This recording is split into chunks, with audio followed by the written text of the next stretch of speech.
Bonsoir à tous les experts du Plex, évidemment du Monte Carlo Country Club avec Laurent Orsini, notre consultant. Bonsoir à vous Laurent. Bonsoir Christophe. Et le capitaine, un petit peu déçu, on peut le comprendre, voire beaucoup, on va le savoir sans plus tarder, Guillaume Couillard, cette équipe de Monaco de Coupe Davis. Bonsoir coach. Bonsoir à vous.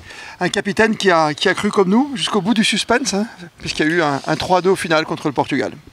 Oui, on y a cru évidemment. On a commencé cette rencontre en voulant la gagner, mais on savait que c'était vraiment une opération très compliquée, avec notamment Luca Catarina qui n'était pas à nos côtés, et puis l'équipe adverse qui était vraiment l'équipe à éviter lors du tirage au sort de début d'année. C'était vraiment la grosse équipe du groupe 1. Voilà, donc tout ça faisait qu'on ne savait pas trop où on allait. Mais bon, on a essayé de se préparer du mieux possible. Et puis, a priori, on ne l'a pas trop mal fait, puisqu'on n'était pas loin de remporter cette rencontre. Ouais, c'est difficile d'imaginer qu'on aurait pu avoir un match décisif aujourd'hui, capitaine. Une équipe qui a vraiment défendu ses chances du mieux possible. Et au final, ça n'a pas fonctionné. Mais on a quand même assisté à un week-end incroyable. Valentin a quand même très bien joué ce week-end. Il a quand même été même excellent. Hein. Il a battu deux mecs qui étaient en Australie. Avec peu de matchs depuis sa reprise en plus. Ouais, et puis Valentin qui a été blessé quand même pas mal de mois et qui reprend avec peu de repères. Et en plus en changeant de surface puisqu'il est en Australie. Donc revenir sur Terre en peu de temps, il a réussi à se remettre dedans et à élever son niveau. Donc on savait qu'il en était capable, hein. On comptait évidemment sur ses points et puis voilà, on espérait vraiment avoir ce double. Ça faisait vraiment partie de la stratégie d'avoir ce double et puis ça se joue à pas grand chose. Un double que vous avez protégé puisque vous n'avez pas fait jouer par exemple ni Romain Arneaudo ni Hugo Dys en simple avec, vous avez préféré Benjamin Balleret, 42 ans. Hein. Voilà, j'avais l'expérience de ce qui s'était passé au Maroc en septembre. J'avais vu que Romain et Hugo étaient capables de très bien jouer en simple, mais je savais aussi que le lendemain, pour repartir, c'était plus compliqué. Donc je voulais absolument avoir Hugo et Romain à 100% au début du double.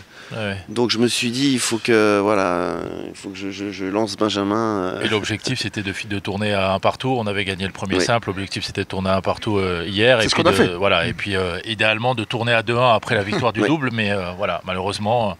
Le plus grand regret, finalement, c'est le double pour vous, sur ces 2 journées. Oui, c'est clairement le point qu'on devait avoir. Voilà, donc après, c'est compliqué. Et c'est là où Valentin était bon, c'est qu'il rentre sur le terrain, son équipe est menée. Donc il n'a pas le choix que de gagner ce match, alors que Borges en face, lui, se dit... Je suis assez tranquille, même s'il a fait le double avant et qu'il peut avoir une certaine fatigue. Lui se dit, ok, je peux jouer tranquille, je peux y aller. On mène 2-1 et puis si vraiment je perds ce match, derrière on a encore un match à gagner contre des joueurs qui ne sont pas des vrais joueurs de simple entre guillemets, puisque ils ne savaient pas encore. Ils étaient assez sereins et puis on l'a vu, de son premier set, l'entame de match, il gagne le premier set, on le voit, il est tranquille. Hein. Franchement, après c'est juste Valentin qui a augmenté son niveau de jeu de façon assez incroyable. Et c'est vrai que c'est exactement ça psychologiquement ce que vous venez de nous dire. Et voilà, il était tranquille, il n'avait pas la pression. Et après, il y a eu ce 5e match. Alors justement, entre le 4e et le 5e, il y a 20 minutes de pause. On sait que Valentin a réalisé son plus beau match, il nous le dit en direct cet après-midi sur Monaco Info. Vous, le capitaine, vous êtes dans le vestiaire, vous regardez Hugo, vous regardez Romain, le double, et Benjamin aussi, et dans la discussion, j'imagine, Benjamin Balleret. Et vous vous dites, qu'est-ce qu'on fait? Est-ce qu'il y a quelqu'un qui est blessé? Comment ça se passe à ce moment-là pour désigner le 5e? Donc à la fin du match de Valentin, il y a 20 minutes avant le prochain match, et j'ai 10 minutes pour choisir mon joueur. 10 minutes. Donc à ce moment-là, je vous coupe. Est-ce que là le choix est fait ou pas encore? Pas du tout. Alors j'ai une option. En fait, je me disais au départ, on savait pas qui allait jouer chez eux. Au départ, normalement c'est Faria qui joue. Voilà, au départ c'est Faria. Donc je m'étais dit, si c'est Faria qui joue, j'envoie Romain. Parce que en termes de style de jeu, je me dis j'envoie Romain. Et puis finalement on voit Faria a priori qui s'est envoyé 5 tartelettes au citron à midi. Bon, donc c'est pas lui qui va jouer. Et surtout qui est resté dans la box des joueurs là, de l'équipe tout le match, pendant que Rocha est resté dans le vestiaire. Donc là, on s'est dit, c'est Rocha qui va partir. Donc voilà, là, à ce moment-là, je réfléchis à nouveau en me disant, est-ce qu'il y a une autre option possible? Je pouvais aussi lancer Hugo qui peut avoir un style de jeu aussi différent, très percutant, etc. Et puis voilà, en parlant avec mon staff et tout ça, j'ai décidé de lancer quand même Romain, parce que je sais que Romain, voilà, il est capable de tenir sur un terrien comme ça et d'aller jouer avec de la variation. C'est ce qu'on voulait faire aussi. De l'embêter un petit peu plus. On l'a vu. C'était de faire quand même pas mal d'amortis, quelques slices, un peu de service volé, tout ça. Donc c'était important d'avoir un joueur capable de faire ça. Et puis ce qui est terrible finalement, Laurent, c'est que quand on regarde le résultat, c'est un copier-coller dans chaque manche. Il fait un début de match incroyable. À chaque fois. Et après 5-2. Le bon, on se dit, j'ai fait le bon choix, il mène 3-0, 5-2. Alors, à chaque fois, 5-2, ça bloque. Il va gagner le premier, et puis voilà, il n'a pas réussi à le faire, malheureusement. Il nous l'a dit, il a dit au micro de Christophe que son service l'avait un petit peu trahi. Il aurait préféré mieux servir quand il servait pour le gain du premier set. Et peut-être s'il avait gagné ce premier set, ça aurait changé la physionomie du match. Et au deuxième, pareil, il mène aussi 5-2. Et puis là, il n'avait plus d'essence, il était mort. On l'a vu clairement. Il prend 4 jeux blancs d'affilée. Il ne peut plus faire grand-chose, malheureusement. Ouais, il y a aussi... parce que même si Romain joue toutes les semaines sur des grands tournois, etc., ça reste du double, c'est pas du tout la même... c'est pas du tout le même sport, j'ai envie de dire. C'est pas du tout pareil. Et des séquences plus courtes, des points plus bien courts. Sûr. Et nerveusement, psychologiquement, c'est pas du tout pareil. Là, en simple, vous avez beau mener 5-2, il faut encore taper, je sais pas, 60 balles avant de gagner un jeu. En double, des fois, il y a 4 balles à taper. Il est 160. Bien sûr. Voilà, et puis, il n'avait pas un match avant dans les pattes. Et c'est pareil, certainement que moi, j'aurais été capitaine portugais.